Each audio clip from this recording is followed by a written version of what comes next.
زندگی میں بدلاؤ کیسے آئے گا؟ دور حاضر میں مسلمانوں کو چاہیے کہ وہ اپنے ہستی و وجود کو پہچانیں کہ ہماری تخلیق یوں ہی ہو گئی بے مقصد، ایسا نہیں ہے۔ اللہ تعالیٰ نے خود قرآن میں سورہ الذاریات آیت نمبر 56 میں فرمایا، میں نے جنات اور انسانوں کو محض اسی لیے پیدا کیا ہے کہ وہ صرف میری عبادت کریں۔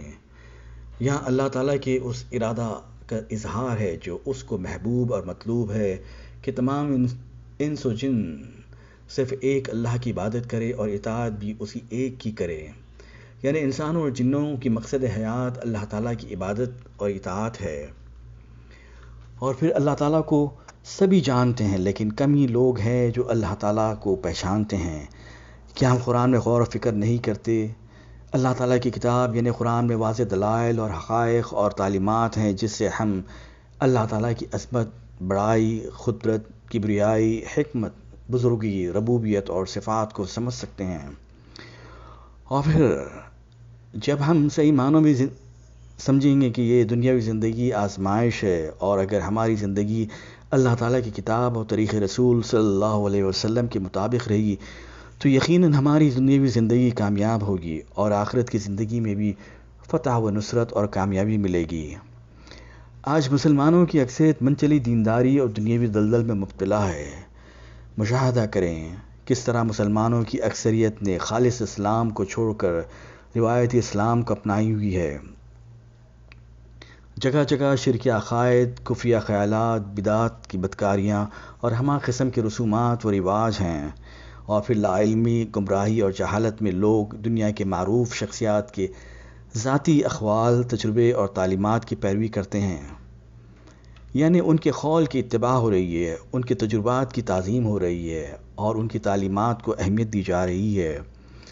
کیا ہم نے اہمیت رسول اللہ صلی اللہ علیہ وسلم کو نہیں سمجھے؟ ہم نے کس حد تک نبی کریم صلی اللہ علیہ وسلم کی نبوت، رسالت اور تعلیمات سے واقف ہے؟ ہم نے کہاں تک دستور اسلام کو سمجھا ہے؟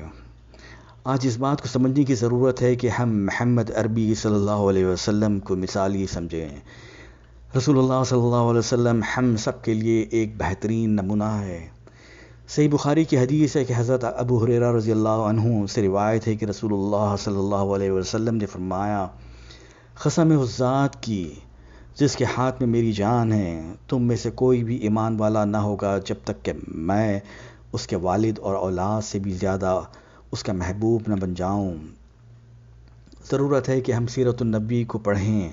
وہ نبی کریم صلی اللہ علیہ وسلم کی پیدائش، ماں کے انتقال کے بعد پرورش کی ذمہ داری، آپ کے اخلاق و کردار کے درجات، آپ کا پہلا نکاح، نبوت سے پہلے وہ مکہ اور عرب کے حالات، وہ نبوت سے پہلے کی زندگی کیسی تھی، وہ اعلان نبوت، دعوت و تبلیغ کا آغاز و انداز، پھر نبوت کے بعد کا مکی دور، وہ ابتدائی دشواریاں، سختیاں اور صبر کے مراحل، وہ صحابہ اور صحابیات کے ایمان افروز قصے، حبشہ کی طرف پہلی ہجرت، وہ اسراء اور معراج کا سفر، وہ ہجرت کا حکم، مدینہ کے حالات اور مسجد نبوی کی تعمیر، پھر مدنی دور، وہ اسلام کی پہلی جنگ اور قربانیاں، وہ کامیابیوں کے واقعات اور کس طرح اسلام رفتہ رفتہ پھیلتا گیا۔ افسوس، آج مسلمانوں کی اکثریت کا یہ حال ہے کہ وہ دنیاوی کامیابی کے لیے ضخیم کتابیں پڑھ کر ڈگریاں تو حاصل کر لیں گے، لیکن اللہ کی کتاب قرآن کو معنوں و مفہوم سے پڑھنے میں کوتاہی کرتی ہے، اور سیرت النبی کو کون کتنا سمجھتا ہے۔ آج مسلمانوں کی اکثریت قرآن سے غفلت کر رہی ہے، اہمیت رسول اللہ صلی اللہ علیہ وسلم کو نہ جانی۔ تبھی تو دین میں فتنے و بگاڑ ہیں، ہر طرف تفریقہ و تباہی کا عالم ہے اور مسلمان منتشر ہو گئے ہیں۔ ہم مسلمان اگر عزت و عروج اور وقار چاہتے ہیں تو اس آیت پر غور کریں۔ اللہ تعالیٰ قرآن میں سورہ آل عمران آیت نمبر 110 میں فرماتا ہے، تم بہترین امت ہو جو لوگوں کے لیے پیدا کی گئی ہے کہ تم نیک باتوں کا حکم کرتے ہو اور بری باتوں سے روکتے ہو اور اللہ تعالیٰ پر ایمان رکھتے ہو۔ اس آیت میں امت مسلمہ کو خیر امت قرار دیا گیا، گویا یہ امت اگر ان امتیازی خصوصیات سے ممتاز رہے گی تو خیر امت ہے۔ یعنی ہم کو چاہیے کہ ہم نیکی کا حکم کریں اور برائی سے روکیں، ورنہ ہم اس امتیاز سے محروم ہو جائیں گے اور ہم اپنی عزت و پہچان کھو دیں گے۔